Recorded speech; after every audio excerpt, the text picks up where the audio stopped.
Hey guys, my name is Alex, and this is Roger Scott. Roger Scott. This is his truck. We just met on Instagram a while ago, and now we've been rolling together. I just want to show you his truck and let's see some key features about the truck.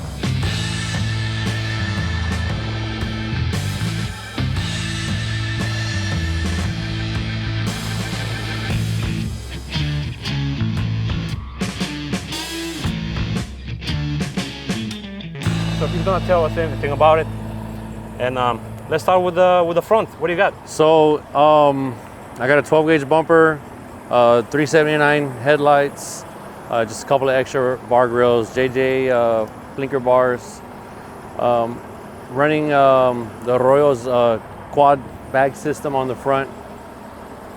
It's a great system for a car hauler, probably one of the best ones that's out there you could buy. I've done the old school breathers, 12 gauge brackets. That is a Aranda's bow tie visor that I got off a buddy of mine, Maribel Rigo in California. Gave me those. He gave me that, and then I've got a inverted bus window for my windows. So they're just bus windows turned upside down. Cut them so there's tin on the bottom. Everything on the truck has been changed. All the lights have been pretty much changed to glass watermelons. The truck came with a squared odor style. It's an odor truck. It's a 2014. So, you know, when Control first started building these, they started coming out with the square lights on the insides, on the outsides. And I wanted to be a little bit different, and I went with glass lights. A buddy of mine, Nazim Navarro in Miami, Florida, said I should change them all out to glass, and that's what we did to try to be a little bit more different in the truck. I've got Talladega drop panels. That is a truck's battery box covers. Thunder Graphics in Joplin, Missouri. They're the ones that did my graphics. My company is Core Auto Logistics. The name of my company is actually every first initial of my family. My wife's name is Claudia. My son's name is Oliver. I'm Roger, and my daughter's name is Elisa. So my company is kind of developed as a family thing, you know. And I show it in the truck. You know, they're the core of my well-being. You know, the drive that I have. It's all for them. It's for my family. Everything that's black on the truck, a lot of people always ask if it's painted. That's actually a vinyl wrap. A gentleman in California named Chris, he's the one who wrapped it at SoCal Customs Trucks, which is owned by a guy named Wild Bill. A lot of people know him. Chris came in and did all the vinyl wrap on it, knocked out in a couple of hours, did an amazing job. The motor, truck started off with a Cummins in it back when it was built back in 2014. It was a great motor. It ran what it wanted to do. It did what it did. It lasted its lifetime. And I reached out to Mike Fletcher in Lancaster, California, and he's the one who built the motor for me. It's been a solid motor. I mean, I don't have any complaints. So it's been a great truck. You know, I said I bought it back in 2018, and just a couple of months back, so I actually paid the truck off, and now I actually own titles. So the truck is my truck, belongs to me and everything. A lot of people also know the truck as the Red Sled, so it's kind of a staple for it, you know. How did you come up with that name? Actually, the truck was already named the Red Sled. The gentleman I bought the truck from, that's what they called it. It was just, it kind of stuck with it. And instead of re-changing, I was like, well, I'll just stick with it. You know, leave it what it was. It suited the truck very well, the Red Sled. And it's definitely become a well-known truck. I mean, I think it's a well-known truck. It's a working truck, you know. How do you like the side dump exhaust? Not many people running. Not many people between know. The tanks. No, it took a little bit of getting used to. It's a little loud. For me, I kind of drawn it out now. But for everybody else, I just feel bad for them. They don't really like it, especially in traffic. But it's fine. It doesn't bother me. I don't get any fumes in the truck.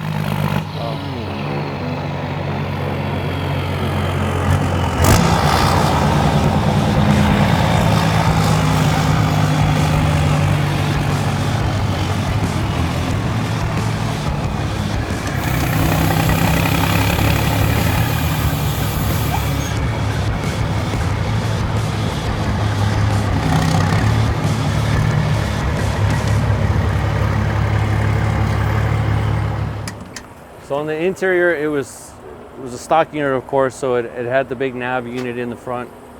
I reached out to Rip It Up Customs, and I had an idea of what I wanted to do for the interior. I wanted to move gauge around. I wanted to add a few switches. I wanted to do something that a lot of people do, which is they move the range selectors onto the dash or kind of hidden away. So I told them I wanted a 379 toggle holes drilled out so I can mount my switches on the dash. I wanted a cleaner look. I like the look of the clean shifter. I didn't, it's just an older style look, So Rip It Up Customs, he did the dash cutouts, moved gauges around, moved a couple of switches around.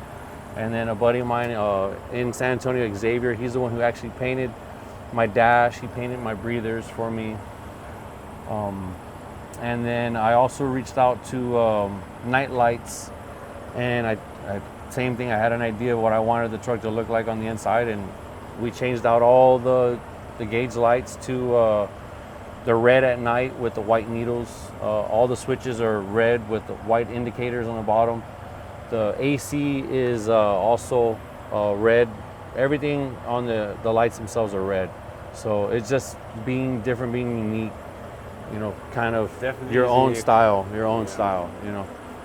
It's in my eyes, it's a one-of-a-kind dash. There's not another dash that's like that, There's definitely more unique ones or other ones, but in my eyes, this is what I envisioned, and I think I got executed perfectly. Red and black is pretty cool. Yeah, red and black is a very they contrast so well with each other, so well. Do you have any future plans about this truck? I'm gonna do floors next. I want to do all painted dash. I want to actually pull the dash out, and the theme in the truck, like the motor is black on the bottom, red on the top. The truck is red on the top, black on the bottom. So I want to run that same theme on the inside. So black floors. The bottom part of the truck has been painted black, but the gray part, I want to also paint all that black, just the dash to be red. Of course, the roof is black, but I just wanted it to be a little bit more darker, a little more classier type of look, I ordered. Sorry. Yeah, I ordered also Easy Pete's interior, so I'm going full door panels, getting rid of the pockets. I also ordered their the headliner insert too, which I haven't had time to install. Once you start, running your own authority, you just don't really have a lot of time to put customization into the truck like you used to. You're so much worried about actually getting the truck down the road, just maintaining it. Yeah. That's the key is maintenance. You want to make sure your tires are good, your brakes are good, your oil, everything that goes into the actual truck moving down the road. You want to make sure that's where your money is going to first. And how did you come up with that steering wheel, though? So years and years and years ago, I was into the import scene, so I used to race cars and stuff like that. And San Antonio was very well known for, or anywhere really, for cars getting stolen. So especially imports. So I always had a quick release detached steering wheel in my cars so that they wouldn't steal the car, which thieves would always carry around extra steering wheels, so it didn't really matter. But I just wanted that look to clean. It's easier, and it's not just a clean look, it's also functional. The truck that I'm in is a chop top, so the room space that I have to get in and out of the truck, it can be very tough at sometimes, especially a guy of my height. So having the quick release steering wheel to take off and actually to be able to put on my clothes, put on my pants, put on my shoes, it's more it's just functional for me. For me, it's more functional, and it looks pretty cool if I say so myself.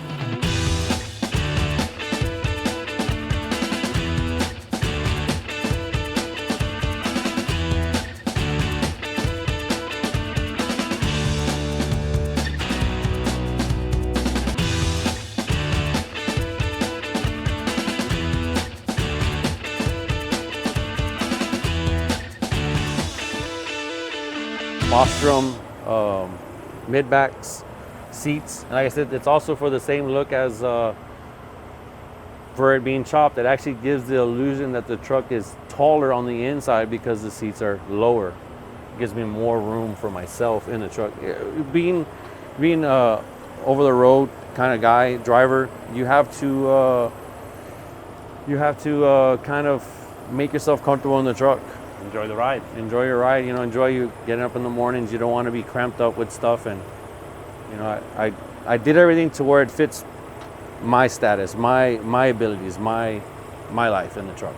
And that's what matters in this business industry. Yeah. You gotta be comfortable. You gotta like love what you have and what you do. Yeah, your comfortability is actually it makes your day go by smoother. You know, if you've got a comfortable seat, you know, dealing in traffic or dealing with the rough roads, it's not beating you up. You're not fatiguing yourself. Exactly. You know? So it's just, the truck is still a work in progress. It's still under construction. There's still a ton more stuff I'd like to do, but it's just finding the time. And you know, of course, it's a lot of my money, a lot of my funds, they go to the truck and maintaining it, but a lot of it also goes into my family. You know, we love to travel, we love to go on the road, we love to see different sights and experience new things. I want my kids to enjoy life and be able to tell their kids growing up, hey, you know what, my parents took me on trips and we're going to do the same. We're going to develop that tradition, you know, to enjoy life, not always be at work. We work to live, we don't live to work. Exactly, yeah. Family is important. Yeah. You got a train horn? I got a train horn. I actually have two sets of threes that are mounted in between the tandems. They're pretty well hidden. You can't see them, so they're very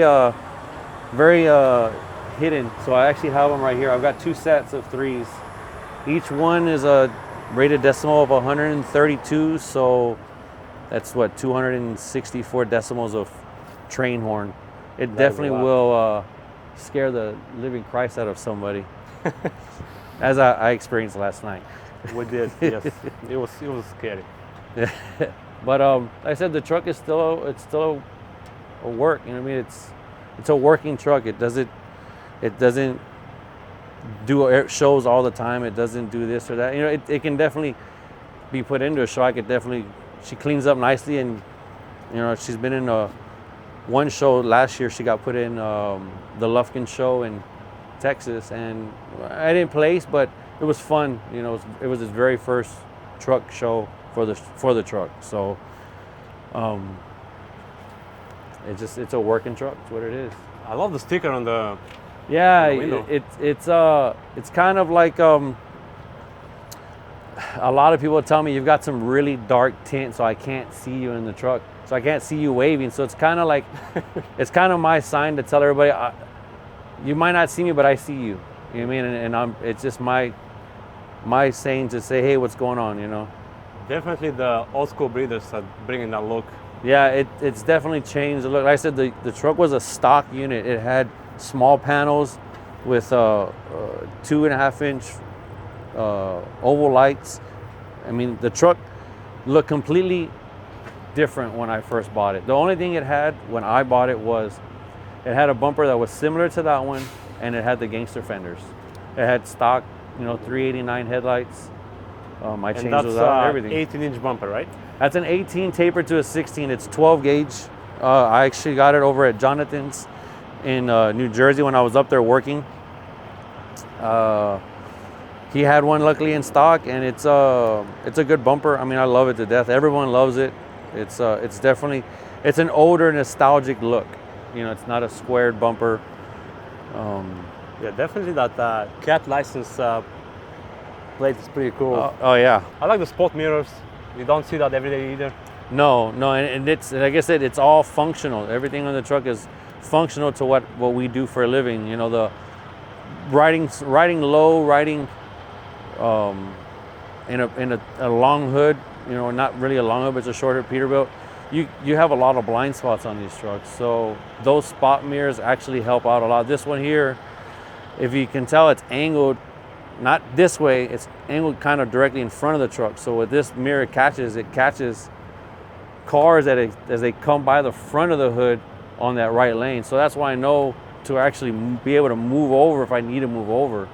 And then that one here catches this blind spot area, which is another terrible place for cars that like to hang out for some odd reason. But like I said, they're all functional. Everything on the truck is functional. It's there for a reason. Tell us about the sticker that you have on the windshield. So Elite Ones is it's kind of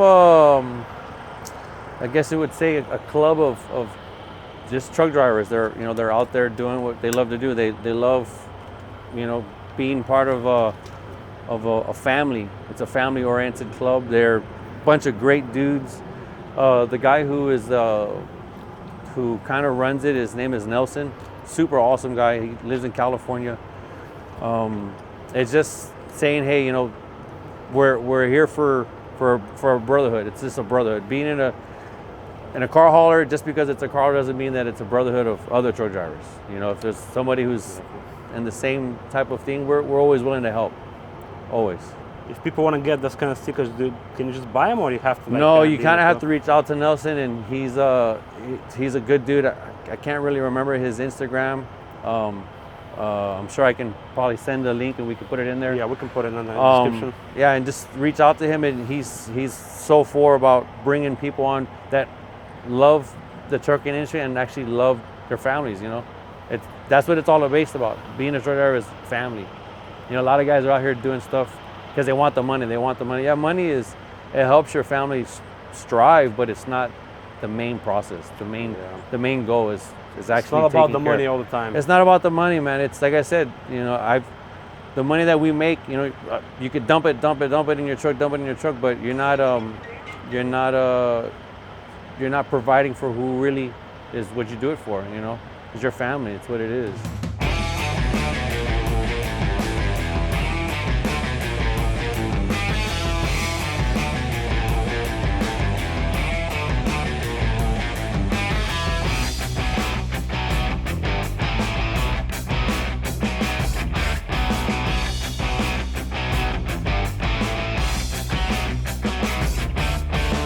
Well, guys, this was Roger. Take a look at this truck. It's pretty good. I love it. And I'm gonna link his Instagram in the description. You can go follow him.